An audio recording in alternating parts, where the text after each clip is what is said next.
ॐ जपाकुसुम संकाशं काश्यपेयं महाद्वितीं तमोरिं सर्वपापघ्नं प्राणो तस्मै दिवाकरम् अर्धकार्यं महावीर्यं चन्द्रादित्यविमर्दनं सिंहिका गर्भसम्भूतं तं राहुं प्रणमाम्यहम्। नमस्कार मित्रों, मैं आपका astro friend astro Om Prakash astro divine light channel में आपका बहुत बहुत हार्दिक अभिनंदन है। मित्रों, जैसे कि आज हमारे टॉपिक को आप देख ही लिए होंगे, आज हम आपको बताने जा रहे हैं सूर्य ग्रहण। जी हाँ, 2023 में सबसे पहले जो सूर्य ग्रहण की जो घटना है उसके बारे में हम आज बताने जा रहे हैं। मित्रों, यह खगोलीय घटना दिनांक 30 अप्रैल 2023 को समय रात्रि 12:15 से सुबह 4:08 तक यह खगोलीय घटना सूर्य ग्रहण की घटना दृष्टिगोचर होंगी।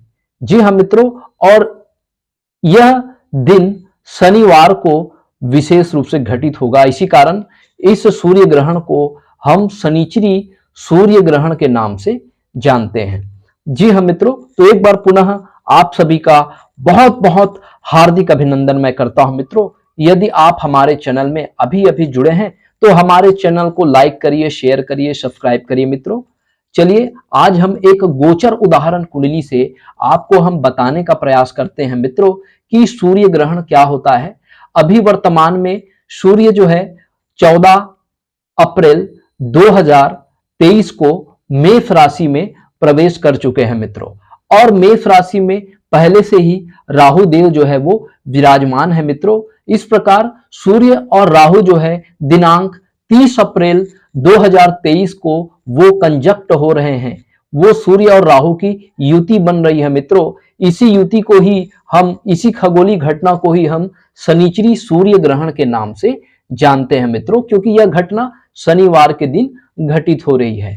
अभी दिसंबर 2020 में अभी कोविड-19 का जो एपिडेमिक है वो पूरी दुनिया को झकझोर करके रख दिया है मित्रों। जी हाँ मित्रों, राहु और सूर्य की युति के वजह से, सूर्य ग्रहण के कारण राहु की निगेटिविटी का जो प्रभाव है वो सूर्य के रश्मियों पर पड़ने के कारण इन्हीं सूर्य की रश्मियों में कोरोना का ये जो वायरस है वो फला फूला, और चूंकि सूर्य कमजोर था इसलिए जितने भी वैक्सीन इजाद किए गए कुछ समय के लिए वो भी क्या हो गए, प्रभावशीलता से हीन हो गए मित्रों। इसी वजह से ये जो वायरस है वो सूर्य की इसी निगेटिविटी एनर्जी के वजह से ये वायरस जो है वो अपना ग्रोथ किए, वायरस का मल्टीप्लिकेशन तेज हो गया, और बहुत तेजी से इस कोरोना ने पूरे विश्व को ये क्या किया, एक महामारी के रूप में ये पूरा परेशान किया। जी हाँ मित्रों, तो निश्चित रूप से अभी 14 अप्रैल के बाद आप निश्चित रूप से कोरोना के समय जो भी आप अपना हेल्थ और हाइजीन का आप ख्याल रख सकते हो मित्रों। आप प्रॉपर हैंड वॉश करिए, आप मास्क का प्रयोग करिए मित्रों, और कोरोना से संबंधित किसी भी प्रकार का कोई लापरवाही नहीं बरते मित्रों। जी हाँ मित्रों, तो आइए आज हम इस राहु और सूर्य की युति, जिसको हम सूर्य ग्रहण के नाम से जानते हैं, ये सूर्य ग्रहण द्वादश राशियों पर इसका क्या क्या प्रभाव पड़ता है मित्रों, आज इसके बारे में हम चर्चा करते हैं। चलिए मित्रों, यदि हम मेष राशि की जातकों की बात करें तो मेष राशि वाले जातकों की ये पंचम भाव के स्वामी होते हैं, सूर्य पंचमेश होते हैं। अतः मेष राशि के जातकों को अगर वो विद्यार्थी है तो उनको एजुकेशन से लेकर के उनको कुछ परेशानियों का सामना करना पड़ सकता है। ऐसे जातक जो है अगर ये परीक्षा की तैयारी कर रहे हैं तो परीक्षा की तैयारी में इनको मनोवांछित फल नहीं मिल पाएंगे मित्रों। तो इस सूर्य ग्रहण के समय ऐसे विद्यार्थी को विशेष रूप से सावधानी बरतनी चाहिए। ऐसे जो जातक होंगे वो मानसिक रूप से परेशान हो सकते हैं, शारीरिक रूप से भी परेशान हो सकते हैं, इनको पेट से संबंधित परेशानी का भी सामना करना पड़ सकता है। अगर ये दंपत्ति है तो इनके संतान के एजुकेशन को लेकर के इनको परेशानियों का सामना करना पड़ सकता है। और ऐसे जातक यदि कोई ऐसे जातक कोई मनोरंजन के संसाधनों से अगर ये जुड़े हुए हो तो वो भी इनके लिए कष्टदायक हो सकता है मित्रों। तो कुल मिला के देखा जाए तो मेष राशि के जातकों के लिए जो है उसकी बुद्धि के लिए उसके आत्मविश्वास में कमी देखी जा सकती है। उनके अगर वो विद्यार्थी है तो उनके विद्या ग्रहण में कुछ समस्या का सामना करना पड़ सकता है। अगर उनके बच्चों को की बात करें तो बच्चों के एजुकेशन को लेकर के ऐसे माता पिता परेशान हो सकते हैं। जी हाँ मित्रों, चलिए अगर हम वृष राशि वाले जातकों की बात करें तो वृष राशि वाले जातकों की ये जो है सूर्य जो है वो चतुर्थ भाव के स्वामी होते हैं, अर्थात इसको हम चतुर्थेश कहते हैं। और ये जो युति है वृष राशि वाले जातकों की ये द्वादश भाव में युति बनने की वजह से मित्रों ऐसे जातकों के खर्च जो है वो बढ़ जाएंगे। अगर ऐसे जातक अपने किसी परिवार को लेकर के ये अपने माता के स्वास्थ्य को लेकर के इनके हॉस्पिटल खर्चे जो है वो हो सकते हैं। ऐसे जातक के अनावश्यक खर्चे भी हो सकते हैं। ऐसे जातकों का जो संबंध है माता से इनका मनमुटाव हो सकता है, मनभेद और मतभेद की स्थिति निर्मित हो सकती है। अगर ऐसे जातक कोई सरकारी कॉन्ट्रैक्ट से जुड़े हुए हैं तो सरकारी योजना से भी भूमि भवन वाहन से संबंधित अगर ये कोई कार्य करने जा रहे हैं तो सावधान हो जाइए मित्रों। तो ऐसे जातक को भूमि भवन वाहन या जमीन में बहुत ही सोच समझकर इनको इन्वेस्टमेंट करना चाहिए। इन्वेस्टमेंट में इनको नुकसान का सामना करना पड़ सकता है। जी हाँ मित्रों, चलिए मित्रों यदि हम मिथुन राशि वाले जातकों की बात करें तो मिथुन राशि वाले जातकों के ये एकादश भाव में ग्रहण योग बन रहा है मित्रों। और सूर्य जो है वो पराक्रम भाव के स्वामी है। तो ऐसे निश्चित रूप से ऐसे जातकों की पराक्रम में जो है वो कमी देखी जाएगी। मिथुन राशि वाले जातक अगर छोटी छोटी यात्रा करते हैं तो उनको छोटी छोटी यात्राओं से भी उनको क्या हो सकता है, नुकसान हो सकता है मित्रों। ऐसे जातक के छोटे भाई बहन से इनके संबंधों में भी कमी आ सकती है। छोटे भाई बहन से मनभेद और मतभेद की स्थिति निर्मित हो सकती है। और पड़ोसियों से भी इनका जो है वो झड़प हो सकता है। पड़ोसियों से भी इनके संबंध मधुर नहीं रहेंगे। अतः मेष राशि वाले जो जातक है वो उनके चूंकि लाभ भाव में हो रहे हैं तो इनको मित्रों से भी और बड़े भाई से भी इनको पर्याप्त रूप से सहयोग की कमी होगी मित्रों। चलिए मित्रों यदि हम कर्क राशि वाले जातकों की बात करें तो कर्क राशि वाले जातकों की ये जो सूर्य जो है वो उसके द्वितीय भाव के स्वामी हो रहे हैं, द्वितीयेश हो रहे हैं। और द्वितीयेश हो करके ये धन भाव में ये जो ग्रहण योग है वो बन रहा है मित्रों। अतः ऐसे जातक यदि किसी कार्य की सफलता के दिशा में यदि ये प्रयत्नरत न होंगे तो उसे सफलता में कमी जो है वो प्राप्त होगी। इनको सफलता प्राप्त करने के लिए बहुत ज्यादा स्ट्रगल जो है वो बढ़ जाएंगे। अगर ये जातक अपने अगर ये कार्य क्षेत्र में ये इनके वाणी से इनको जो है परेशानियों का सामना करना पड़ सकता है। ठीक है, ऐसे जातक को इनके प्रोफेशन स्थान में इनके वाणी के वजह से इनको बहुत बड़ी समस्या का सामना करना पड़ सकता है। हो सकता है इनकी वाणी में कटुता हो और उस कटुता के कारण इनके प्रोफेशन में इनके जो कलीग होंगे वो जो है इनके शत्रु बन जाए और इनको जो मान सम्मान मिलना चाहिए वो मान सम्मान जो है वो नहीं मिल पाएगा। ऐसे जातकों की उन्नति पदोन्नति में भी परेशानियों का सामना करना पड़ सकता है। इसलिए ऐसे जातकों को यह सलाह दी जाती है कि ऐसे जातक जो है अपने वाणी में संयम रखे और सोच समझकर कोई भी शब्द का प्रयोग करे। जी हाँ मित्रों, चलिए यदि हम सिंह राशि वाले जातकों की बात करें तो सिंह राशि जो है वो लग्नेश है और सिंह राशि के ये भाग्य भाव में ये जो सूर्य ग्रहण योग जो है राहु सूर्य की युति जो है वो बन रहा है। और भाग्य भाव में बनने के कारण ऐसे जातकों का अपने पिता के साथ इनके संबंध जो है वो मधुर नहीं रहेंगे। पिता के साथ इनको मतभेद और मनभेद का सामना करना पड़ सकता है। ऐसे जातक जो है वो भ्रमित रहेंगे। ऐसे जातक मानसिक रूप से आत्मिक रूप से परेशान रहेंगे। ऐसे जातकों में आत्मविश्वास की भी कमी देखी जाएगी। अगर ऐसे जातक जो है वो लंबी धार्मिक यात्रा करते हैं तो उनको लंबी धार्मिक यात्रा से भी जो है वो नुकसान हो सकता है। ऐसे जातक को निश्चित रूप से आंखों से संबंधित या फिर हृदय से भी संबंधित परेशानी का सामना करना पड़ सकता है।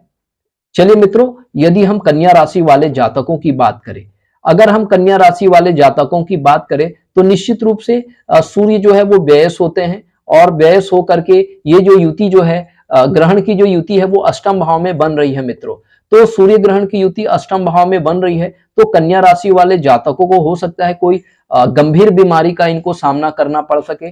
गंभीर बीमारी से संबंधित ये है मित्रों कि इसको ब्लड प्रेशर की से संबंधित परेशानी, हाइपरटेंशन से संबंधित परेशानियों का सामना करना पड़ सकता है। हृदय से भी संबंधित परेशानियों का भी ऐसे जातकों को सामना करना पड़ सकता है। और लंबे समय तक चलने वाली जो बीमारियां हैं, उन बीमारियों से भी ऐसे जातक जो है वो पीड़ित हो सकते हैं, क्योंकि अष्टम भाव जो है वो मारक भाव है।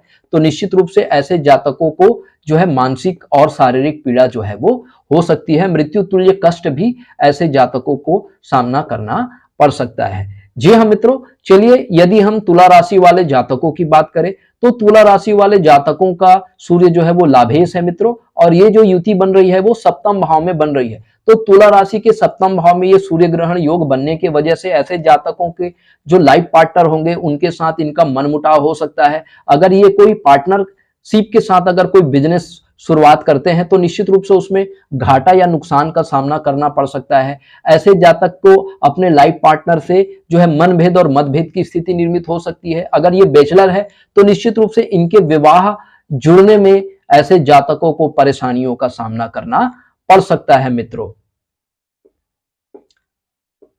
क्योंकि सूर्य लाभ भाव और मित्र भाव का भी स्वामी होने की वजह से मित्रों से और बड़े भाई से इनको पर्याप्त सहयोग नहीं मिलने के कारण मन में असंतुष्टि का भाव जो है वो बना रहेगा मित्रों। ऐसे जातकों को सलाह दी जाती है कि किसी भी प्रकार का पार्टनरशिप से जुड़कर कोई काम ना करे। अगर ये कोई बड़े निवेश करना चाह रहे हैं, कोई बड़े उद्योग स्थापित करना चाह रहे हैं, तो व्यापार से भी इनको जो है वो नुकसान होने की संभावना है मित्रों। तो बहुत ही सोच समझ करके ऐसे जातकों को निवेश करना चाहिए। जी हाँ मित्रों, चलिए यदि हम वृश्चिक राशि वाले जातकों की बात करें तो वृश्चिक राशि वाले जातकों के लिए अगर हम बात करें तो ये जो युति है वो इसके छठवें भाव में बन रही है मित्रों, और छठवें भाव में बनने की वजह से ये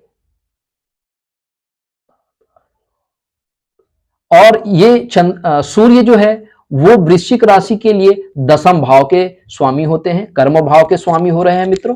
तो कर्म भाव के स्वामी हो करके ये जो युति है वो छठवें भाव में बन रहा है। तो निश्चित रूप से ऐसे जातकों को जो बिजनेस के लिए या प्रोफेशन के लिए जो प्रयासरत होंगे उसको परेशानियों का सामना करना पड़ेगा।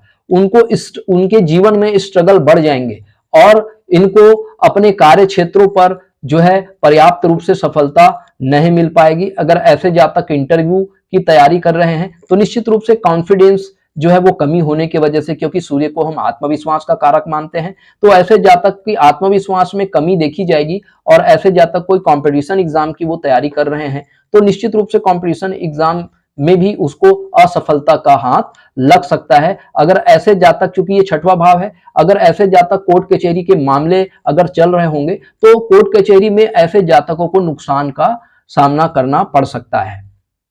अगर पैतृक संपत्ति से जुड़े हुए मामले में अगर कोई विवाद चल रहा है तो जातक को नुकसान उठाना पड़ सकता है। जी हाँ मित्रों, चलिए अगर हम धनु राशि वाले जातकों की बात करें तो धनु राशि वाले जातकों के लिए सूर्य जो है वो नवम भाव का स्वामी हो रहे हैं मित्रों, और नवम भाव के स्वामी जो है वो पंचम भाव में ये जो ग्रहण योग बना रहे हैं, तो पंचम भाव जो है वो हमारे संतान का भाव है। तो ऐसे जातक को संतान के एजुकेशन से लेकर के ऐसे जातक को परेशानी का सामना करना पड़ सकता है मित्रों। ऐसे जातक जो है वो, चूंकि ये जो युति है वो नवम भाव का स्वामी है, तो पिता के साथ भी ऐसे जातकों के संबंध जो है वो मधुर नहीं रहेंगे।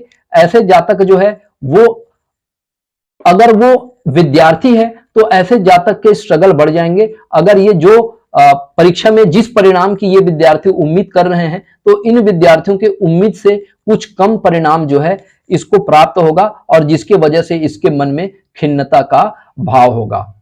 तो ऐसे जातक या अथवा जातिका को अगर वो गर्भावस्था में है तो ऐसे जातिका को बहुत ही ज्यादा सावधान रहने की जरूरत है मित्रों, क्योंकि ये जो पंचम भाव होता है वो गर्भ का भी भाव होता है। तो ऐसे जातकों को सूर्य ग्रहण के समय सूर्य की रश्मियों से बचना चाहिए और सूर्य ग्रहण के समय किसी भी खाद्य पदार्थों के सेवन से बचना चाहिए। ऐसे जातकों को चाहिए कि वो सूर्य के वेद मंत्रों का वो जाप करे, आदित्य हृदय स्तोत्र का जाप करे, गायत्री मंत्र की कम से कम 27 बार ऐसे जातकों को जाप करना चाहिए, सूर्य के बीज मंत्रों का जाप करना चाहिए, जिससे उन्हें जो है लाभ प्राप्त हो सके। और सूर्य के रश्मियों में बिल्कुल भी ऐसे जातक को जाने से बचना चाहिए। ऐसे जातक को जो है वो अपने गर्भ का शिशु का रक्षा करना चाहिए मित्रों। तो इसलिए ऐसे जातक को सलाह दी जाती है कि सूर्य से जुड़े हुए बीज मंत्रों का, आदित्य हृदय स्तोत्र का और गायत्री महामंत्र का नियमित रूप से सूर्य ग्रहण की अवधि के दरमियान जो है वो जाप करनी चाहिए मित्रों। चलिए मित्रों, अगर हम मकर राशि वाले जातकों की बात करें तो मकर राशि वाले जातकों का जो सूर्य होता है वो अष्टम भाव का स्वामी होता है, मारक भाव का स्वामी होता है। तो अष्टम भाव का स्वामी जो है वो मकर राशि वाले जातकों के चतुर्थ भाव में ये जो युति है वो युति जो है बनने के वजह से तो ऐसे जातक को माता के स्वास्थ्य से रिलेटेड जो है वो परेशानियों का सामना करना पड़ सकता है। माता को कोई गंभीर रोग हो सकता है। ऐसे जातक को स्वयं भी हृदय से संबंधित जो है वो रोग हो सकता है, हाइपरटेंशन की प्रॉब्लम हो सकती है, बीपी की परेशानी जो है वो ऐसे जातकों को सामना करना पड़ सकता है। ऐसे जातक को अगर पैतृक संपत्ति से जुड़ा कोई विवाद चल रहा है तो उससे भी नुकसान हो सकता है, माता से मनमुटाव हो सकता है, मनभेद मतभेद की स्थिति जो है वो निर्मित हो सकती है। चलिए मित्रों, यदि हम कुंभ राशि वाले जातकों की हम बात करें तो कुंभ राशि वाले जातकों के लिए ये जो सूर्य है वो उसके सप्तम भाव के स्वामी हो रहे हैं मित्रों। और सप्तम भाव के स्वामी होने के होकर के ये जो ग्रहण योग है कुंभ राशि की कुंडली के ये पराक्रम भाव में बन रहा है मित्रों। तो ऐसे जातक जो है वो उनकी अगर कोई शादी के बारे में ऐसे जातक जो है अगर प्लान कर रहे हैं तो ऐसे जातक को मनोवांछित जो है वो पत्नी जो है वो नहीं मिल पाएगी। ऐसे जातक की जो है अगर सगाई हो गई है तो सगाई टूटने का भी संभावना बन रहा है मित्रों। ऐसे जातक को पार्टनरशिप से भी नुकसान उठाने का इनको नुकसान उठाना पड़ सकता है मित्रों, क्योंकि ये सप्तम भाव जो है वो पार्टनर का है। तो पार्टनरशिप जो है ऐसे जातकों की फेल हो सकती है मित्रों। अगर ऐसे जातक जो है वो बिजनेस या व्यवसाय से संबंधित अगर छोटी छोटी यात्रा भी करते हैं तो यात्रा में उनको जो है वो हानि उठाना पड़ सकता है मित्रों। ऐसे जातक के आत्मविश्वास में कमी हो सकती है। ऐसे जातक के गर्दन में, ऐसे जातक के जो है आंख में प्रॉब्लम हो सकती है। ऐसे जातक के दांत से रिलेटेड प्रॉब्लम, बोन से रिलेटेड जो है वो प्रॉब्लम हो सकती है मित्रों। चलिए मित्रों, अब हम अंतिम राशि मीन राशि वाले जातकों की यदि हम बात करें तो मीन राशि वाले जातकों की कुंडली में सूर्य जो है वो छठवें भाव का स्वामी होकर के ये धन भाव में ये ग्रहण योग बना रहा है मित्रों। चूंकि मीन राशि के धन भाव में ग्रहण योग बन रहा है तो इसलिए धन संचय में ऐसे जातकों को परेशानी का सामना करना पड़ सकता है। और ऐसे जातक को गुप्त शत्रुओं से भी परेशान होना पड़ सकता है। मीन राशि वाले जातक को सलाह दी जाती है कि इस अवधि में लोन लेने से इनको बचना चाहिए, क्योंकि लोन जो है इनको जो है मानसिक रूप से बहुत ज्यादा परेशान कर सकता है, इनको चिंतित कर सकता है। और जिसकी वजह से गुप्त शत्रु बढ़ जाने की वजह से ऐसे जातक को अनिद्रा की भी शिकायत हो सकती है, मामूली चोट और एक्सीडेंट भी होने की संभावना हो सकती है मित्रों। तो ऐसे जो जातक है उनको चाहिए कि कुटुंब परिवार से भी इनका जो है मनमुटाव हो सकता है, मनभेद और मतभेद की स्थिति हो सकती है। हो सकता है कुटुंब परिवार से इनको पर्याप्त रूप से सहयोग प्राप्त न होने के कारण इनके मन में अपने कुटुंब परिवार के प्रति असंतुष्टि और असंतोष का भाव जो है वो देखने को मिल सकता है मित्रों। तो ये जो सूर्य ग्रहण है इनके बारे में ऐसा कहा जाता है मित्रों क्योंकि ये हमारे हिंदुस्तान में ये घटना जो है वो घटित नहीं होगी,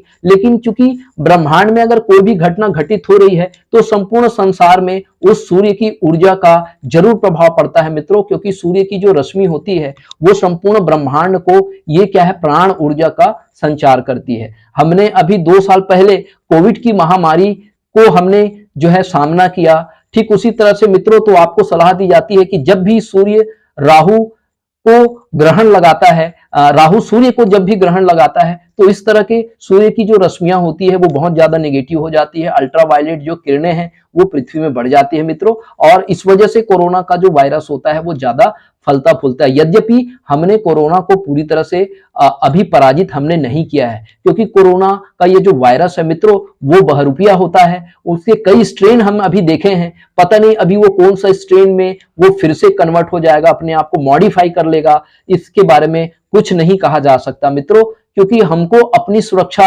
स्वयं करनी है। जो हमारी जो प्रोटोकॉल्स है, जो कोरोना से रिलेटेड जो प्रोटोकॉल्स है उसको न केवल हमको फॉलो करना है, बल्कि हम जिस परिवेश में रहते हैं, जिस एनवायरनमेंट में रहते हैं, लोगों को भी हमें इसको प्रेरित करना है मित्रों, क्योंकि कोविड नियम का, कोविड प्रोटोकॉल का हमको ज्यादा से ज्यादा हमको क्या करना है, पालन करना है मित्रों।